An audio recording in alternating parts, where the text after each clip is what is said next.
అక్కీ మసాలా ఇడ్లీ తయారు చేయడానికి కావాల్సిన పదార్థాలు: ముడి బియ్యపు పిండి 1 కప్పు, పుల్ల మజ్జిగ 1 గ్లాసు, నానబెట్టిన పెసరపప్పు 2 టేబుల్ స్పూన్లు, క్యారెట్ తురుము 2 టేబుల్ స్పూన్లు, కొబ్బరి తురుము 2 టేబుల్ స్పూన్లు, అల్లము తురుము 1 టీ స్పూను, జీలకర్ర 1 టీ స్పూను, ఆవాలు 1 టీ స్పూను, ఇంగు పొడి కొద్దిగా, కరివేపాకు కొద్దిగా. మనం ఒక బౌల్ తీసుకుని అందులో ముడి బియ్యపు పిండిని వేసేసాం. పుల్ల మజ్జిగతో ఆ పిండిని ఉండలు లేకుండా మంచిగా అట్లా కలుపుకోవాలి. అలా కలిపి సిద్ధం చేసుకున్న పిండిని పక్కన పెట్టుకుంటాం.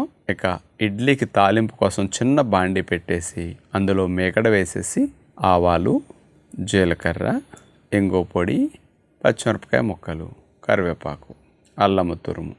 మేగడలో తాలింపు వేపించటం వల్ల అసలు ఔషధ గుణాలు తాలింపులో ఉండేవి ఏవీ నశించవన్నమాట. పూర్తి లాభం మనకు చేకూరుతుంది. నూనె వేస్తే ఇవన్నీ నశిస్తాయి. తాలింపు వేగిన తర్వాత నానబెట్టిన పెసరపప్పు, క్యారెట్ తురుము, కొబ్బరి తురుము ఈ మూడింటిని తాలింపులో వేసేసి కొద్దిగా వేగనిస్తాం. పచ్చి వాసన పోయి తాలింపు కొద్దిగా వేగిన తర్వాత ఆ తాలింపు తీసుకొచ్చి ఈ ఇడ్లీ పిండిలో కలిపేస్తాం.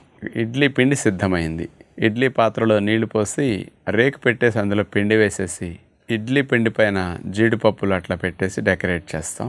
మూత పెట్టేస్తే చక్కగా ముడిబియ్య పిండితో ఇన్స్టెంట్ ఇడ్లీ, అక్కీ మసాలా ఇడ్లీ, మినపప్పు లేకుండా కూడా ఇట్లా చేసుకోవచ్చు. ట్రై చేసి చూడండి.